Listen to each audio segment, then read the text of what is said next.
প্রিয় শিক্ষার্থী,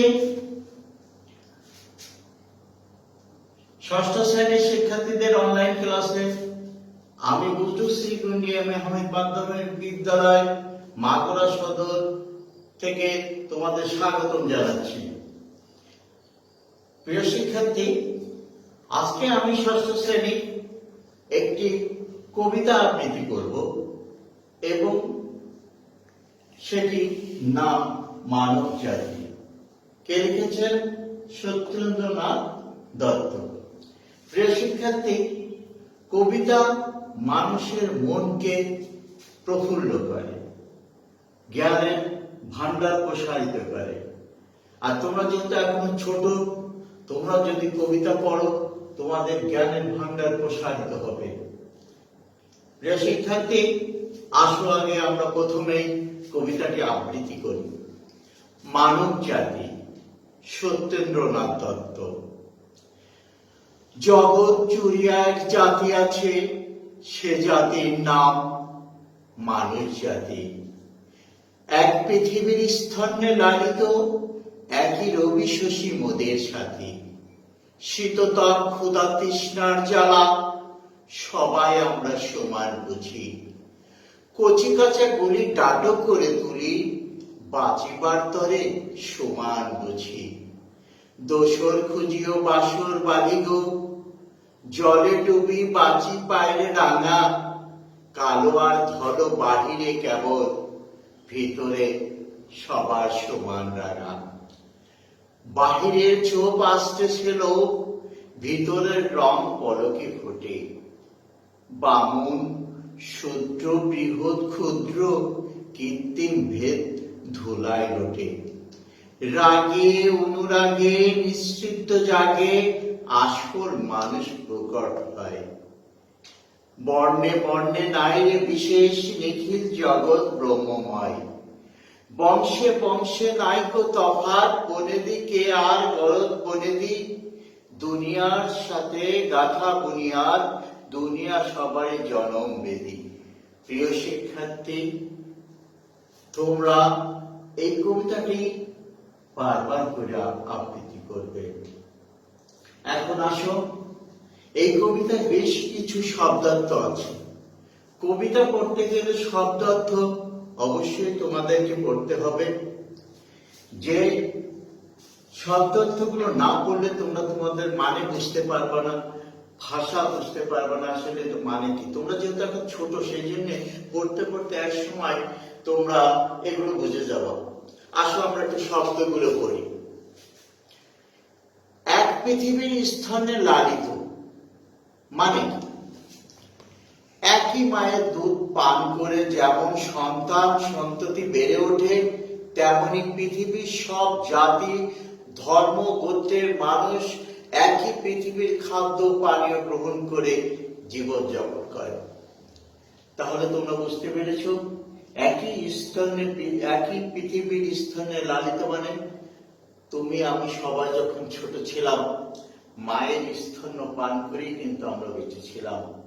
কবি এখানে তাই মা যেমন তার সন্তানকে দুধ পান করে বাঁচিয়ে রাখে, তেমন একটা দেশ, পৃথিবীর একটা দেশ তার সন্তান মানুষ তাদেরকে বাঁচিয়ে রাখে।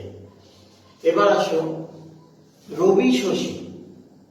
রবি আর শশী, রবি শব্দের অর্থ সূর্য আর শশী শব্দের অর্থ চাঁদ। তাহলে আমরা একসাথে বলি রবি শশী শব্দের অর্থ সূর্য ও চাঁদ। শীততাপ, শীত যোগ আতপ অর্থাৎ ঠান্ডা ও গরম। শীততাপ মানে এয়ার কন্ডিশনার, তোমরা জানো, সেই এসি। ক্ষুধা তৃষ্ণার জ্বালা, ক্ষুধা ও পিপাসার কষ্ট। কচি কাঁচা গুলি ডাটো করে তুলি মানে কি? ছোটদের পরিপুষ্ট করে তুলি। বুঝি মানে জুঝি মানে যুদ্ধ করি, লড়াই করি, সংগ্রাম করি। তরে মানে জন্যে। ডাটো মানে পুষ্ট, শক্ত বা সমর্থ।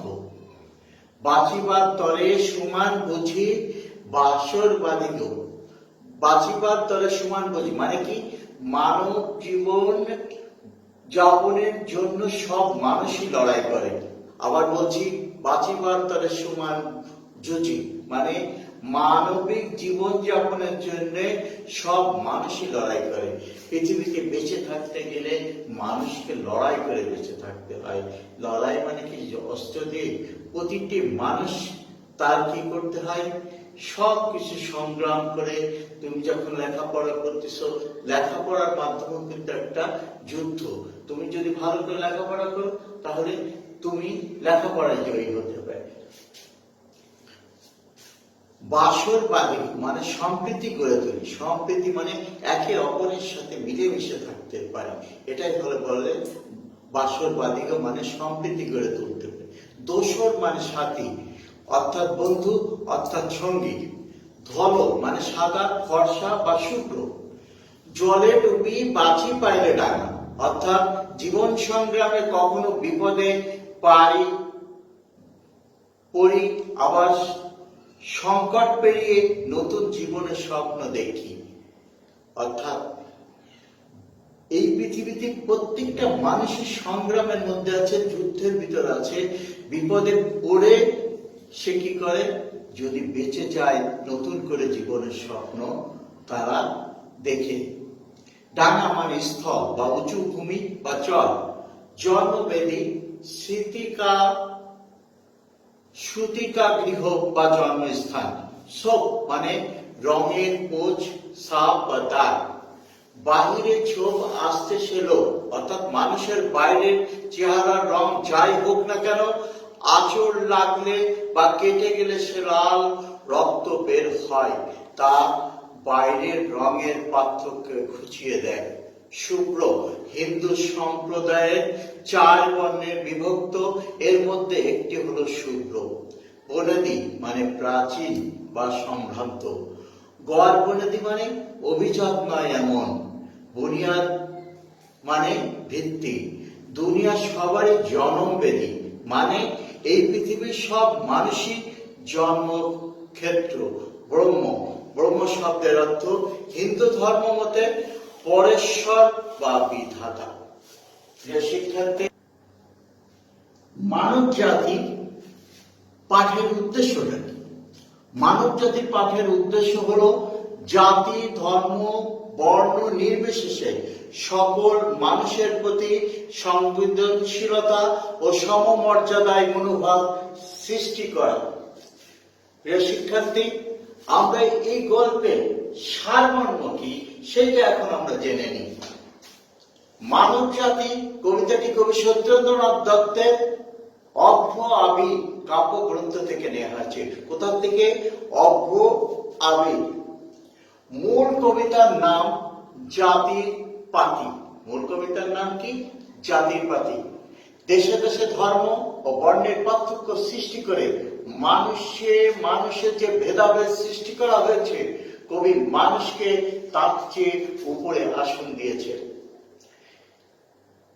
আমাদের এই পৃথিবী জাতি, ধর্ম, বর্ণ নির্বিশেষে সকল মানুষেরই বাসভূমি। এই ধরনের স্নেহসার এবং একই সূর্য ও চাঁদের আলোতে লালিত ও প্রতিফলিত হচ্ছে সব মানুষ। শীতলতা, উষ্ণতা, ক্ষুধা ও তৃষ্ণার অনুভূতি সব মানুষেরই সমান। বাইরের চেহারায় মানুষের মধ্যে সাদা কালোর ব্যবধান থাকলেও সব মানুষের ভিতরের রং এক ও অভিন্ন। সবার শরীরে প্রবাহিত হচ্ছে একই লাল রক্ত। প্রিয় শিক্ষার্থী, মানুষ আজ জাতিভেদে, গোত্রভেদে, বর্ণভেদে, বংশ বৈরিণ্য ইত্যাদি কৃত্রিম পরিচয় নিজেদের পরিচয়কে সংকীর্ণ ও গণ্ডিবদ্ধ করেছে। কিন্তু গোটা দুনিয়ার মানুষের সঙ্গে যে জন্ম সম্পর্ক, সেই বিচারে মানুষের আসল পরিচয় হচ্ছে সে মানুষ, এবং তাদের মধ্যে কোনো ভেদাভেদ থাকবার কথা নয়। সারা দুনিয়াতে জাতি, ধর্ম, বর্ণ, গোত্র পরিচয়ের ঊর্ধ্বে যে সমগ্র মানব সমাজ। কবি এই কবিতায় মানুষের যে পরিচয়কে তুলে ধরেছেন, পৃথিবীর সব মানুষকে নিয়ে গড়ে উঠেছে মানব জাতি। প্রিয় শিক্ষার্থী, এতক্ষণ আমরা কবিতার সারমর্ম পড়লাম, এবার আমরা চলে যাব কবির পরিচিতি, যারা না পড়লে নয়। সত্যেন্দ্রনাথ দত্ত 1882 খ্রিস্টাব্দে কলকাতার কাছাকাছি নিমতা গ্রামে জন্মগ্রহণ করেন। কোন গ্রামে? নিমতা গ্রামে। 1922 খ্রিস্টাব্দে মাত্র 40 বছর বয়সে তার মৃত্যু ঘটে। খুবই দুঃখজনক। বৈচিত্র্যপূর্ণ ছন্দে কবিতা লিখে সত্যেন্দ্রনাথ দত্ত ছন্দের জাদুকর হিসেবে খ্যাতি লাভ করেন। সত্যেন্দ্রনাথ দত্ত কর্মজীবন শুরু করেছিলেন ব্যবসায়ী অর্থ বিনিয়োগ করে, কিন্তু পরে ব্যবসা ছেড়ে সাহিত্য সাধনায় আত্মনিয়োগ করেন। তিনি আরবি, ফার্সি, ইংরেজি সহ অনেক ভাষা জানতেন। বিদেশি ভাষা থেকে উপন্যাস, নাটক, প্রবন্ধ অনুবাদ করলেও কবি হিসেবে তিনি অধিক পরিচিত। তার রচিত কাব্যগ্রন্থের মধ্যে উল্লেখযোগ্য বেনু ও বীণা, কুহু ও কেকা, বিদায়, আরতি ইত্যাদি। প্রিয় শিক্ষার্থী, বলতে বলতে অনেক সময় পার হয়ে গেছে। আগামী দিনে তোমাদের সাথে আবার দেখা হবে। তোমাদের এই কবিতাটা বাসায় ভালো করে পড়বা এবং আত্মপদ্য সমস্ত গুলো তোমরা চোখ বুলায় পড়ার চেষ্টা করবা। ধন্যবাদ সবাইকে।